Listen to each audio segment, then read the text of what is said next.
আপনারা জানেন মনোহরদী থানা পুলিশ কর্তৃক 2টি বিদেশি পিস্তল, তাজা গুলি উদ্ধার সহ 2 জন অস্ত্র ব্যবসায়ীকে গ্রেপ্তার করা হয়েছে গত 15 তারিখ। এ ব্যাপারে শুরুতেই বলে রাখি যে মনোহরদী থানায় একটি নিয়মিত মামলা রুজু হয়েছে। মামলা নাম্বার 10 তারিখ 16/3/2025, ধারা আর্মস অ্যাক্ট 1878-এর 19 এবং 19-এর এ ধারায়। শিরোনাম হচ্ছে অবৈধ আগ্নেয়াস্ত্র ও গুলি উদ্ধার সংক্রান্তে। অফিসার ইনচার্জ মনোহরদী থানা নরসিংদীর নেতৃত্বে এসআই নিরস্ত্র মোহাম্মদ শাহিনুর ইসলাম সঙ্গীয় অফিসার ও ফোর্স নিয়ে মনোহরদী থানার জিডি নম্বর 842 তারিখ 15/3/2025 খ্রিস্টাব্দ মূলে মনোহরদী থানা এলাকায় অবৈধ অস্ত্রগুলি উদ্ধারের নিমিত্তে বিশেষ অভিযান করাকালে গোপন সংবাদের ভিত্তিতে সংবাদ পান যে কতিপয় লোকজন অবৈধ অস্ত্রগুলি ক্রয় বিক্রয়ের উদ্দেশ্যে অবস্থান করছে।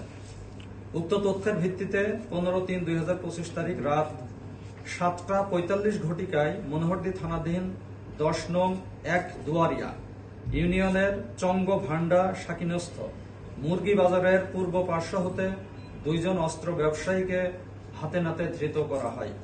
ধৃত আসামিদের নিকট হতে 2টি বিদেশি সচল পিস্তল, 2 রাউন্ড তাজা গুলি ও 1টি মোটরসাইকেল উদ্ধার করা হয়। প্রাথমিকভাবে আমরা জানতে পেরেছি বিক্রয়ের উদ্দেশ্যে অবৈধ বিদেশি পিস্তল ও গুলি নিজ হেফাজতে তারা রেখে ক্রেতার জন্য অপেক্ষারত ছিলেন। আসামিকে আমরা হাতে নাতে গ্রেপ্তার করতে সমর্থ হয়েছি। তাদের নাম ঠিকানা হচ্ছে মোহাম্মদ মামুন প্রধান, পিতা মমতাজ উদ্দিন প্রধান, এলাইস মমতাজ উদ্দিন, সাং আশরাফপুর, থানা শিবপুর, জেলা নরসিংদী। 2 নম্বর ধৃত যে ব্যক্তি তার নাম আজিম খান, বয়স 25, পিতা মৃত দেলোয়ার হোসেন খান, সাং আশরাফপুর, চাকবাড়ি, শিবপুর, জেলা নরসিংদী। এছাড়াও তাদের দেয়া তথ্য মতে আমরা আরো 2টি নাম পেয়েছি, যেটা তদন্তের স্বার্থে আমরা এখন বলছি না। তাদেরকে গ্রেপ্তারের জন্য আমাদের অভিযান অব্যাহত আছে এবং আমরা সোর্স নিয়োগ করেছি।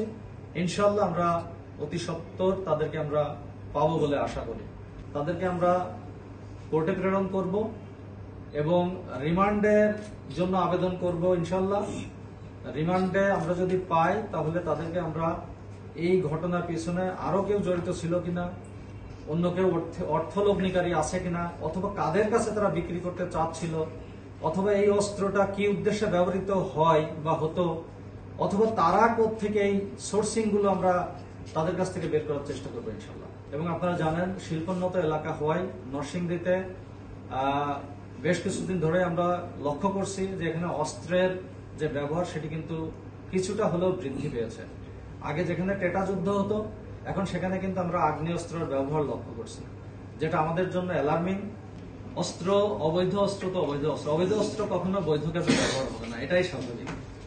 এই অস্ত্রটি অবশ্যই আমি সবগুলো চিন্তাকেই আমি সঠিক ধরে নিয়েই বলতে পারি যে অস্থিতিশীলতা সৃষ্টির জন্য হতে পারে, ক্রাইম এগেনস্ট প্রপার্টি ঘটানোর জন্য হতে পারে, ক্রাইম এগেনস্ট হিউম্যান বডির করার জন্য হতে পারে, অথবা সার্বিকভাবে রাজনৈতিক অস্থিতিশীলতা অথবা সামাজিক অস্থিতিশীলতা এগুলোর জন্য হতে পারে। প্রত্যেকটা বিষয়কে আমাদের কোনোটাই অবহেলা করার সুযোগ নেই।